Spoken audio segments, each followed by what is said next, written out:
Annick, un de tes fervents auditeurs te pose une question. Peut-on, en termes simples, définir l'apophatisme?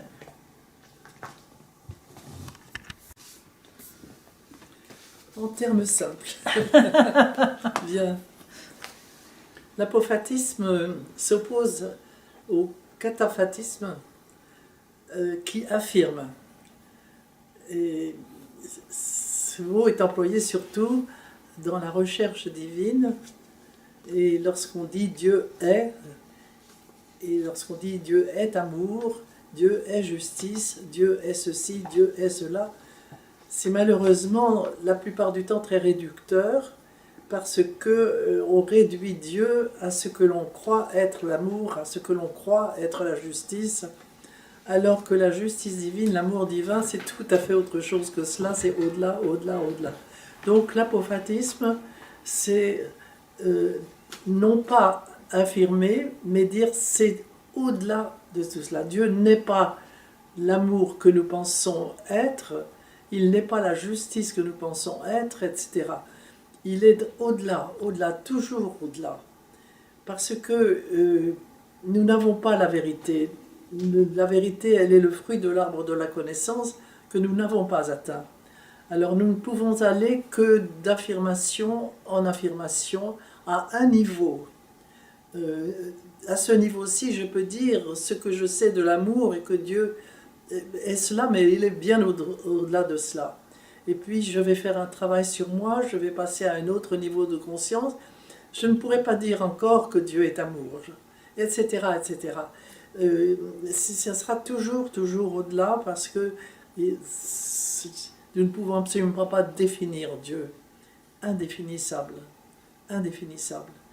Nous sommes trop limités, nous, pour pouvoir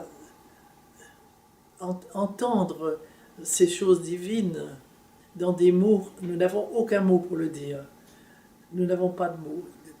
C'est pour cela d'ailleurs que, même en dehors même de l'apophatisme, pour parler du divin, il est quelquefois tellement difficile de s'entendre avec d'autres personnes lorsqu'on n'est pas sur le même plan de connaissance, sur le même plan de conscience.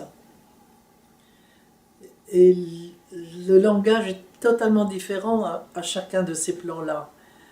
Et on vit un certain apophatisme aussi, là, dans les dialogues que l'on peut entretenir avec quelqu'un d'autre, où on ne peut pas se faire comprendre si la personne n'a pas atteint ce champ de conscience. C'est la grande, grande difficulté de la communication entre nous tous, et bien sûr de la communication avec le monde divin. Nous n'avons pas de mots pour le dire, nous ne pouvons que contempler, nous ne pouvons qu'être saisis dans les plus profonds de nos entrailles, mais nous ne pouvons pas faire plus. Nous ne pouvons pas exprimer le monde divin. Ce ne sont que des images qui vont l'exprimer, mais absolument pas le réel. Le réel est au-delà, au-delà de tout cela. D'ailleurs, les physiciens de physique quantique le disent très bien aujourd'hui. Qu'est-ce que le réel? Ils posent bien la question. Et ils savent très très bien qu'à un certain niveau, où il y a toutes les contradictions, ces contradictions seront dépassées par un tiers autre, jusqu'à ce tiers ultime qu'on ne peut absolument pas définir. C'est ça l'apophatisme, c'est aller toujours plus loin dans un autre champ de conscience, donc dans une autre intelligence des choses, et une autre sagesse, car les deux sont absolument inséparables. Et c'est ça qui fait la grande différence entre la connaissance qu'on acquiert par la voie extérieure, qu'on acquiert dans les écoles, dans les universités, et cette connaissance qu'on acquiert par l'intérieur, c'est-à-dire par un travail intérieur de dépassement continuel de ces champs de conscience. Et là, les communications deviennent extrêmement difficiles. Voilà pourquoi aussi nous avons une traduction de la Bible à un niveau tout ce qu'il y a de plus infantile, et il est grand temps, plus que grand temps, de le traduire à un autre niveau, qui n'est encore qu'un balbutiement par rapport à bien d'autres niveaux qui seront éclairés par la suite. Donc vous voyez, c'est ça l'apophatisme, c'est aller à la recherche divine dans un travail intérieur, personnel, qui vous conduit, et c'est le monde divin qui vous y conduit à ce moment-là, à un autre niveau de conscience, où là, le réel est autre, où l'on voit autre chose. Il n'y a plus de mots pour le dire. Voilà ce que je peux dire de l'apophatisme. C'est le contraire quand on dit Dieu est ça, on se met à son niveau, quoi.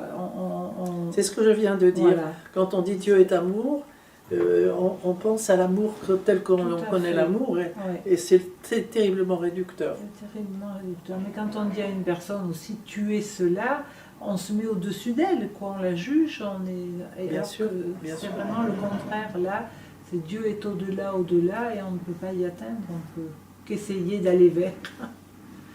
Tout à fait. Merci beaucoup, Annick.